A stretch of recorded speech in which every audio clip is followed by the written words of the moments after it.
Sorry ass DJ.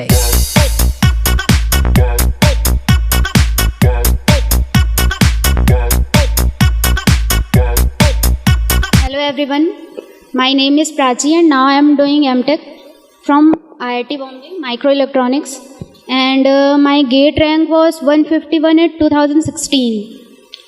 तो gate के rank आने के बाद सबसे ज़्यादा डाउट लोगों को ये होता है कि PSU में जाना है या MTech करना है। तो सेम थिंग मेरे में भी था कि क्या करना है। तो फिर मैंने IITs के बारे में बहुत ज़्यादा सुना हुआ था और वहाँ जाना मेरा एक ड्रीम था, मैं वहाँ जाना चाहती थी।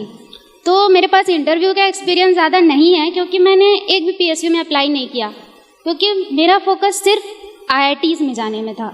और फिर मैंने IISc से मुझे कॉल आया और सेम टाइम पे IIT बॉम्बे से आया, तो मैंने IISc का इंटरव्यू भी छोड़ दिया। मेरा मेन एम था कि IIT बॉम्बे जाना है क्योंकि वहाँ के बारे में मैं मोस्टली जानती थी और बाकी IITs के बारे में नॉलेज मुझे कम थी। तो ये अपॉर्चुनिटीज़ आपके पास है कि आपको सारे IITs के बारे में पता चल रहा है यहाँ पे। तो फिर वहाँ जाके मतलब मुझे ऐसा लगा कि जब किसी भी नए प्लेस में जाते हैं तो फिर ऐसा होता है कि बहुत सारी चीज़ें चेंज हो जाती है और हमें सबसे ज़्यादा डाउट ये होता है कि हम ये कर पाएंगे या नहीं। तो मैं ये बता रही हूँ कि कोई भी मतलब कर सकता है और वहाँ जाके आपको सबसे ज़्यादा नॉलेज के साथ साथ कॉन्फिडेंस मिलेगा। मतलब लाइफ में ऐसा कुछ भी नहीं है, कोई भी ऐसा प्रॉब्लम नहीं है जो तुम सॉल्व नहीं कर सकते।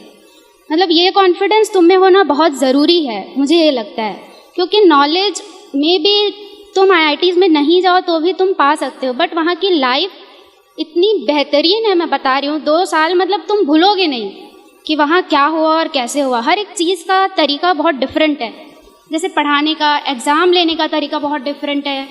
मतलब वहाँ ऐसा नहीं है कि तुम्हें क्या याद है, ये चीज़ कभी चेक नहीं होती है। जैसे नॉर्मल सा एक एग्ज़ाम, कोई भी एग्ज़ाम हो रहा है तो ऐसा लिमिटेड नहीं होता है कि वो 2 घंटे का तुम्हारा पेपर होगा और तुम सारे बुक कॉपीज बंद करके तुम्हारे माइंड में जो है वो तुमको लिखना है। ऐसा बिल्कुल नहीं होता है। मतलब वो अनलिमिटेड टाइम का होता है और तुम्हें जो यूज़ करना है तुम यूज़ करो। वहाँ ये देखा जाता है कि अगर कोई प्रॉब्लम तुम्हारे पास है और सारे सोर्सेज तुम्हारे पास है कि कहाँ से तुम पढ़ सकते हो, तो उसके बेसिस पे तुम वो सॉल्व कर सकते हो या नहीं। तो ये सारी चीज़ें बहुत डिफरेंट है नॉर्मल जो अब तक हम पढ़ते हुए आते हैं। तो और फिर इसके साथ साथ वहाँ कभी ये दिन या रात ऐसा कुछ नहीं होता है, लोग बस लगे रहते हैं जिसको जो करना है।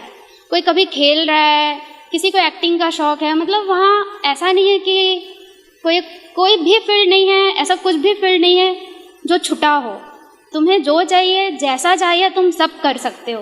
डिग्री के साथ साथ इतनी सारी चीज़ें मिलेंगी तुम्हें वहाँ से जो बाहर रह के पता ही नहीं चलता है।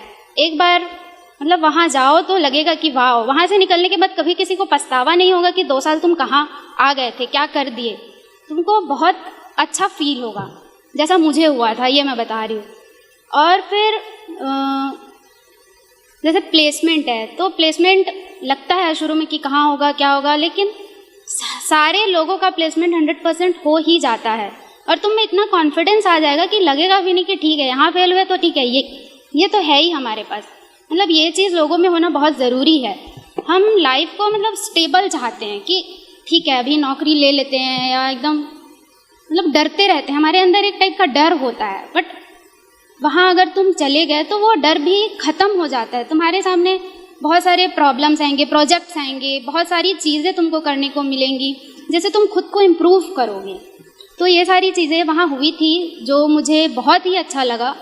और फिर इसके साथ साथ जैसे कि वहाँ 24/7 तुम्हारा पूरा कॉलेज खुला रहेगा, लैब खुले रहेंगे, और अगर तुम्हारे पास कोई प्रॉब्लम है तो तुम्हारे आसपास के एनवायरनमेंट में जो लोग हैं तुम उनसे शेयर कर सकते हो और वो तुम्हें सॉल्यूशंस भी देते हैं। तो ऐसा नहीं है कि वहाँ जाके सिर्फ तुम्हें अपने काम में लगे रहना है और तुम्हें खुद ही करना पड़ेगा, ऐसा कुछ भी नहीं है।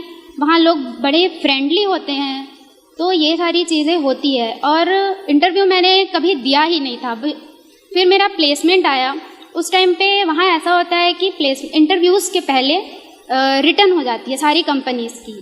तो मैंने सारी कंपनीज़ का मतलब अप्रॉक्स 8 to 9 कंपनीज़ का रिटर्न दिया हुआ था और सारे का रिटर्न निकल गया था। और रिटर्न में सिर्फ तुम्हारा गेट का बेसिक्स होता है, उसके अलावा और कुछ नहीं होता है। तो गेट का बेसिक मतलब यहाँ सर ने इतने अच्छे से बेसिक बताया था, मैं सिर्फ कॉपी बस मैंने देखा था, मैंने सॉल्व नहीं किया था। उस टाइम पे उतना टाइम नहीं होता है कि तुम सॉल्व करो, क्योंकि बहुत सारी कंपनीज आती है और सबका रिटर्न तुमको देना होता है, तो टाइम थोड़े कम होते हैं इन सारी चीज़ों के लिए। तो यहाँ ढांडे सर ने मतलब उन्होंने कुछ सब्जेक्ट बहुत ही अच्छे से पढ़ाया था, जो उन्होंने पढ़ाया था। और बेसिक सब्जेक्ट से उसमें पूछे जाते हैं, सारे सब्जेक्ट्स नहीं पूछे जाते हैं। तो प्लेसमेंट के लिए रिटर्न आराम से निकल गया था। और फिर बात इंटरव्यू की जब आई, तो वहाँ रह के ऐसा हो ही नहीं सकता कि तुम किसी इंटरव्यू में घबराओ। मतलब शुरू में लगेगा, लेकिन हो जाता है, हर एक चीज़ हो जाती है। मतलब वहाँ जाके मैंने यही सीखा कि तुम कहीं भी जो भी प्रॉब्लम है, जो भी एग्ज़ाम या कुछ भी तुमको देना है, हर एक चीज़ हो जाएगा, ये कॉन्फिडेंस तुम में आ जाएगा। और फिर अभी मैं सैमसंग में प्लेस्ड हो चुकी हूँ, और वहाँ सबसे पॉजिटिव पॉइंट मेरा ये था कि सैमसंग का रिटर्न बहुत सारे लोगों से नहीं निकला था, उसमें सिर्फ टेक्निकल था, कोई एप्टी नहीं था। तो वो चीज़ मेरे लिए पॉजिटिव हो गई, क्योंकि टेक्निकल यहाँ से काफ़ी स्ट्रांग हो चुका था। तो वहाँ इंटरव्यू भी हुआ, इंटरव्यू भी बहुत अच्छे से निकला, क्योंकि वहाँ बहुत सारे प्रेजेंटेशंस होते रहते हैं जो तुम्हें कॉन्फिडेंस बिल्डअप कर देते हैं कि तुम ज़ीरो से स्टार्ट भी करोगे तो वहाँ जाके तुम हर एक चीज़ अचीव कर सकते हो। तो और फिर इन सब चीज़ों के लिए मैं गेट एकेडमी और ढांडे सर को बहुत बहुत थैंक यू बोलती हूँ। मैंने प्लेसमेंट के बाद सर को मैसेज भी किया था, जैसे ही मुझे रिज़ल्ट पता चला मैंने सबसे पहले ढांडे सर को बताया था। और मैं अपने फैमिलीज़ को भी थैंक यू बोलती हूँ कि उन्होंने मुझे कभी किसी चीज़ के लिए फोर्स नहीं किया कि कोई भी गवर्नमेंट जॉब अगर लग रहा है तो तुम वो ले लो, क्योंकि मैं सारा चीज़ छोड़ते चली गई थी। बस इतना ही, थैंक यू।